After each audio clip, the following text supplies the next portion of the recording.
There has been a long history of cultural and economic exchanges between China and Europe. But do they understand each other? Believe it or not, I never had the opportunity to learn Mandarin. The language barrier is just one aspect. More important is changing people's mindset. Drop to a certain extent prejudgment, biased judgment. Yves Leterme, former Prime Minister of Belgium, says why strong China-Europe ties matter.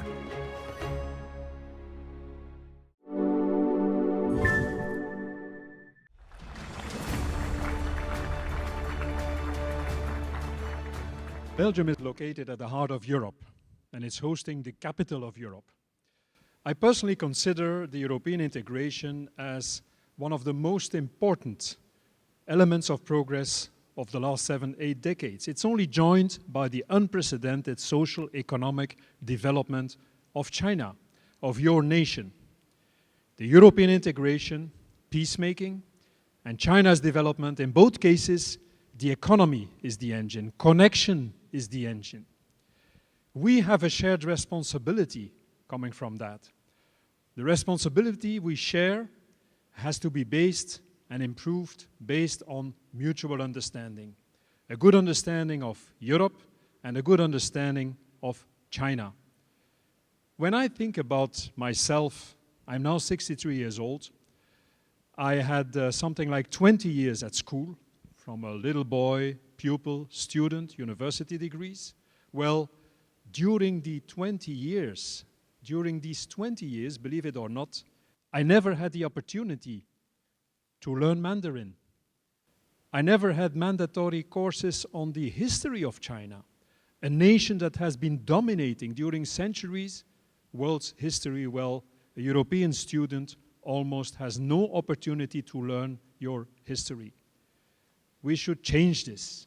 I think, for instance, we should offer more possibilities for young Europeans to learn Mandarin.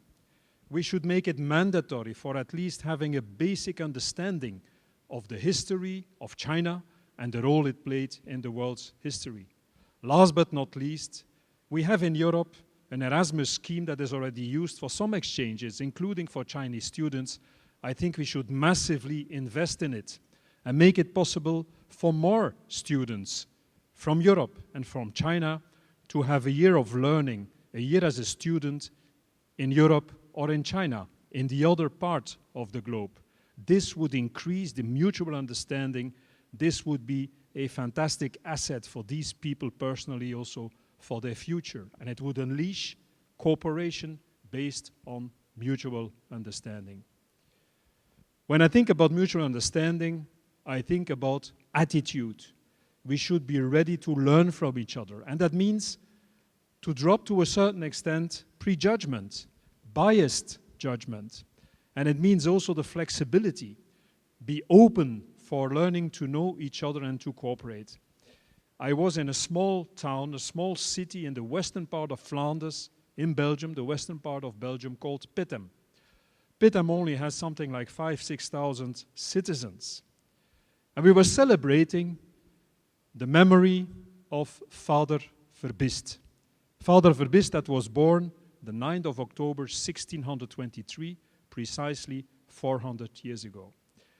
And Mr. Verbist was a very good pupil, was a very intelligent young boy, and he studied and became a monk, but also a mathematician and an astronomer. And his dream was to learn to know the world, was to go out. And at the end of the day, he managed at a certain moment to ship to China, starting from Lisbon, with some of his colleagues from the same generation. They went on a journey of more than 1 year, and they ended in Macau with less than 1/4 of the people that were shipped in Lisbon. He was one of those that survived and started to work in Macau, in Shaanxi, and in other places. And at a certain moment, he was invited by the then Kangxi Emperor. And Mr. Verbist was very fond of these contacts, and he was at the disposal of the emperor to put his knowledge into trying to solve problems that China was facing. There was an issue with, for instance, the Chinese calendar of 1670, the year 1670. And the openness of the Kangxi Emperor brought Mr. Verbiest to, at the end, the result of adapting the Chinese calendar based on his astronomic skills. That openness, that flexibility paid off to the extent that Mr. Verbiest went through the ranks and acquired high-level responsibilities within the Chinese administration. In fact, there has never been since then a Westerner that came so close to the leadership of your nation, to the leadership of China. And this was based on his open attitude, on his flexibility, on his willingness to adapt. Mr. Verbiest became Nan Huairen, and Nan Huairen is one of the rare people that had a posthumous name change. And he's buried close to the center of Beijing, close to Tiananmen today.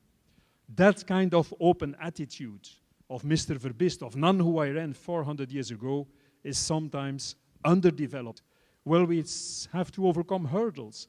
We have to overcome handicaps like the lack of knowledge of each other's situation, the language barriers, the cultural barriers. But crucial is to overcome this open and flexible attitude that Nan Huairen displayed here in China 400 years ago. The same goes for rebalancing the global governance. We, political leadership in Europe, the European nations, but the Western nations as a whole, should be ready together with China to cooperate to rebalance the global governance, to reset the UN system, and to find better ways to give right positions and places for the emerging nations, for the emerging countries. Openness, readiness to adapt, to be flexible.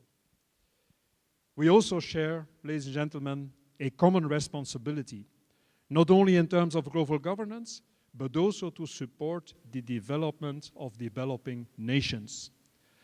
I was thinking of what I experienced something like 12, 13 years ago when at the celebration of the 50 years of independence of the DRC, the Democratic Republic of Congo, a very vast nation at the heart of Africa, the nation of the future, the continent of the future.